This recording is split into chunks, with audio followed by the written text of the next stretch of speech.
રસોઈ બનાવતા પહેલા મહિલાઓએ આ વાતોનું ખાસ ધ્યાન રાખવું.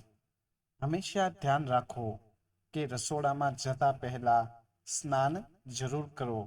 સ્નાન કર્યા બાદ જ રસોઈ બનાવવી જોઈએ. સ્નાન કર્યા વગર જમવાનું બનાવવાનું શુભ માનવામાં આવતું નથી. આમ કરવાથી અગ્નિદેવનું અપમાન થાય છે.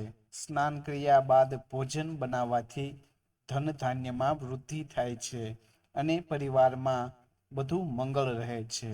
ભોજન બનાવ્યા બાદ પહેલો દાણો અગ્નિદેવને, બીજી રોટલી ગાયને અને છેલ્લી રોટલી કૂતરાને ખવડાવો.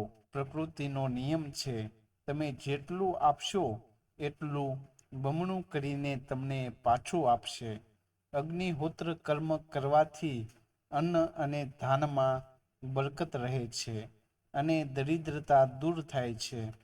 ભોજન બનાવતી વખતે ક્રોધ કરવાથી બચવું જોઈએ. આવેશમાં આવીને કંઈ પણ ન બોલવું. રસોઈ બનાવતી વખતે મન શાંત રાખવું જોઈએ અને સંયમિત રહેવું જોઈએ. આમ કરવાથી અન્નદેવનું સન્માન જળવાઈ રહે છે. માં અન્નપૂર્ણાની કૃપા થાય છે.